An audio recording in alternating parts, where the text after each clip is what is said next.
দাদা এইসবের জন্য ঝামেলা। তো আজ থেকে আর খাবো না সব ফেলে দিই। এই ইচ্ছালা বোতলগুলো এই যে এইগুলো খেয়েই আমার যত সব গন্ডগোল হয়েছে, এইগুলো খেয়েই আমার বউ ছাড়া আমাকে কেলিয়ে দিয়ে পালিয়েছে, বাপের বাড়ি পালিয়ে আছে। সব ফেলে ফেলে দিয়েছে। এই হয়েছে, ফেলে দিই, এছাড়া রাখার দরকার নেই। এরা এদের জন্যই আমার এই বিপদটা ঘটেছে। রাখে তাহলে চল আছে। কি হলো? কি করছো বলো? আর কি করছি, এই দেখো এই মদ খেয়ে, এই যে এই মদ খেয়ে আমার বউ আমাকে কেলিয়ে বাপের বাড়ি চলে গেছে। ওদেরই দোষ, আমার একদম দোষ নেই। ওই মদের ওদেরই সব দোষ। হ্যাঁ, ওই মদ খেয়েই সব হয়েছে ঘটনা। সব টান মেরে ফেলে দিই। বাবা ওদেরই অন্যায়। হ্যাঁ হ্যাঁ, ওদের জন্য এই অবস্থা। ওদেরকে খেয়েছি বলি আমার এই অবস্থা। ঠিক আছে, আজ তো খাসি বাবা। না ও তো খাসি, ফেলে দিচ্ছে। হ্যাঁ হ্যাঁ, বাহ, এবার ছেলে একটু ভালো হয়, দেখা যাক।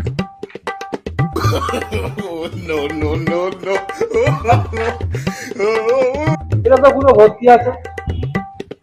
বলতে তো আমি খাইনি, তাহলে এর কি অন্যায়? তো কোনো অন্যায় নেই। ওদেরকে খেয়েছি, ওদের অন্যায়। ওদের খেয়েই আমার গন্ডগোলটা হয়েছে।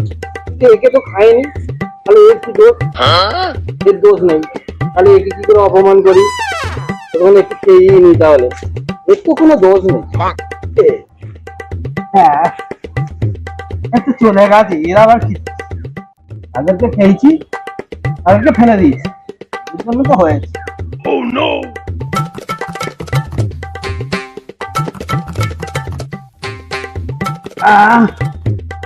আরে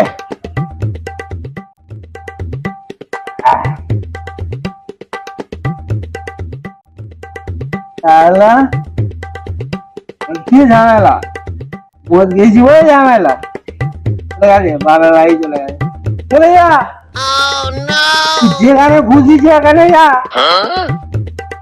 বাবার বাড়িতে মদ খেয়েছি, তোর বাবার বাড়িতে মদ খেয়েছি। আরে বাপ্পা, কি হয়েছে? কি হলো? তুই আবার অন্য খাচ্ছিস? আমি এইটা তো এখন খাচ্ছি, এর কি অন্যায়? এই তো বলি সব ছেড়ে দিয়েছি। ও ফেলে দিয়েছি ওদেরকে, তুই আবার ওটা খেতে আরম্ভ করেছিস? জানি তো এ মা তার না কই সদরা মারে, তা কোন সদরা রে? এই বাচ্চা মা তার না সদরা বলবি, আমার মাথা বললি? সালা আমি ওর বাবার বাড়িতে মদ খেয়েছি, ওর বাবার বাড়িতে মদ খেয়েছি, চলে আয় বাবার বাড়ি গেছে। হ্যাঁ, বাপের বাড়ি যা, চলে মদ আছে আমার, মদ। একটা কথা বলি, তোর তোর কোনো দোষ নেই, ওই ঠিক আছে।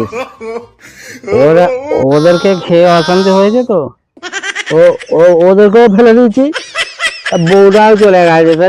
তুই আর আমি দুজনে মিলে আছি। আর একটা খাওয়া।